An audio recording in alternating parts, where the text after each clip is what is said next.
Welcome to the deep dive. Today, we're getting into some pretty heavy but important material. We're looking at Islam, extremism, and anti-Semitism.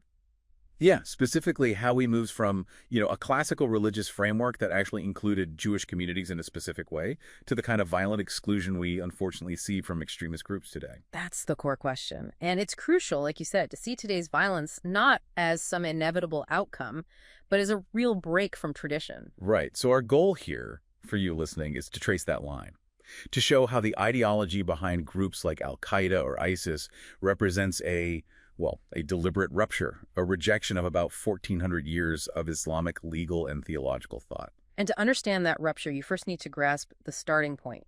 The classical relationship. Well, it wasn't simple, but it was structured. Jewish people were designated al-Kitab. People of the book. Exactly. People of the book. This acknowledged a shared monotheistic root. You see, it put them in a special category. Now, it was still within a theology of Islamic supersession, but it wasn't outright rejection. It was a form of inclusion. And that theological idea had real-world political weight pretty early on, didn't it? Like the Constitution of Medina. Yes, the Qutb of Medina is a key early example. It basically guaranteed security, religious freedom for the Jewish tribes there, defining them as part of a wider community, an ummah, alongside the Muslims. So a kind of early pact. A pact, yes. And this is critical, it wasn't modern secular citizenship, not even close. It set up a system you could call hierarchical tolerance. Hierarchical tolerance, okay. Which later evolves into the more formal dhimmi system across Muslim empires. This system offered protection of life, property, religious practice. Protection being the key word there. Absolutely. Protection in exchange for paying a specific tax, the jizya, and importantly, accepting a legally subordinate status within the society. And that's the ambiguity, the tension that modern extremists latch onto, right? They seem to just ignore the protection part. They strip it away entirely. They focus solely on the subordinate aspect, twisting it into justification for outright persecution and violence. A total distortion of the original concept. Okay, so that's the classical framework with its own complexities. Where does the system begin to break down? The sources we looked at really point to one major figure starting this rupture. They do. Sayyid Qutb, an Egyptian thinker, very influential in the mid-20th century. He introduced a radical framework built on really two explosive ideas. Which were? First, he declared that basically the entire world, including Muslim societies and their rulers, had fallen back into Jahiliyyah. That pre-Islamic state of ignorance and barbarism. Precisely. He saw modernity, secularism, nationalism, all of it as a new Jahiliyyah. Yeah. And second, this was tied to his concept of Hakimiyyah. God's sovereignty. Yes. The idea that only God has the right to rule and legislate. Qutb argued that human rulers, by creating secular laws, had usurped God's Hakimiyyah, making them illegitimate. Apostates, essentially. So when you read Qutb, you might think his main enemy is the West or Israel, but was that his primary focus? That's the surprising thing the sources really highlight. No, his immediate primary target was internal. It was the rulers of Muslim countries, Nasser in Egypt, for example, and the states they governed. He saw them as the first enemy, the apostate regimes that needed overthrowing. But he definitely had virulent anti-Semitic views. His essay, Our Struggle with the Jews, is infamous. Absolutely. And this is where a really insidious fusion happens. The sources show convincingly that Qutb's anti-Semitism, his talk of global Jewish conspiracies linking Jews to usury, secularism, communism, echoing things like blood libel, wasn't drawn from classical Islamic sources. Where did it come from then? It was an import. An ideological transplant. He was essentially Islamizing European anti-Semitism, heavily borrowing tropes directly from things like the Protocols of the Elders of Zion. Wow, so he grafts this external, conspiracy-laden anti-Semitism onto his internal revolutionary project. Exactly. And the result is an ideology where, unlike the classical dhimmi system, which offered a subordinate place, Qutb's framework leaves absolutely no place for Jews.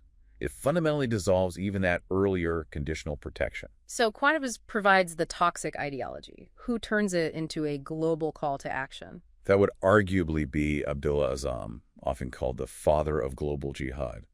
He was crucial in mobilizing fighters, especially during the Afghan war against the Soviets.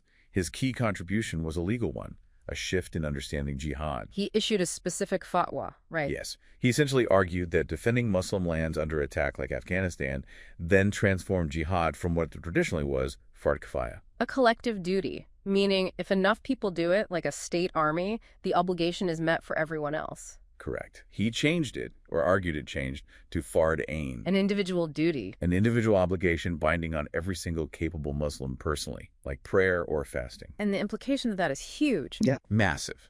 It basically bypasses traditional state authority, bypasses the classical scholars who regulated warfare. It says you, the individual Muslim, have a religious duty to go fight, regardless of what your government or local imam says. It, in effect, democratized jihad.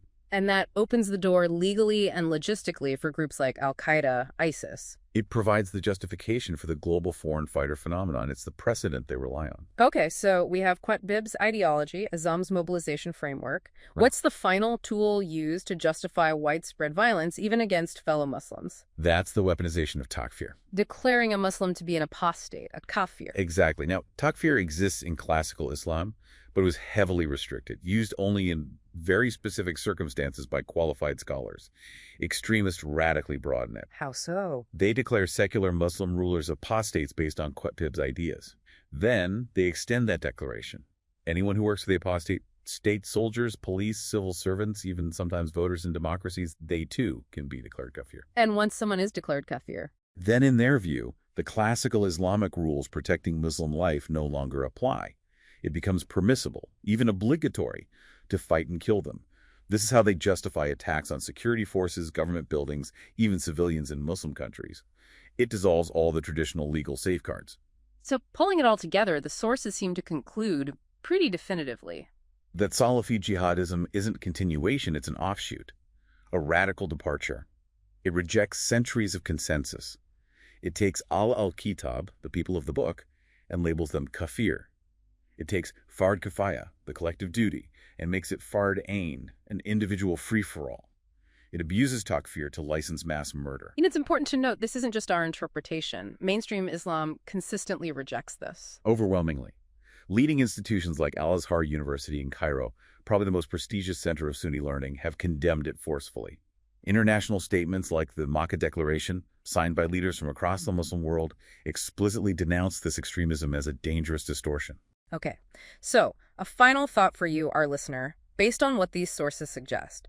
If this violent extremism isn't really rooted in classical theology, but is, as some sources argue, a reaction, a deeply warped one, obviously, but a reaction to things like the failures of post-colonial states, political chain corruption, what the sources call governance deficits. Then perhaps addressing those political and social issues, those failures in governance and lack of inclusion, might be just as crucial, maybe even more effective in the long run, than only focusing on countering the ideology itself. Something to think about. It suggests the roots and potentially the solutions are incredibly complex.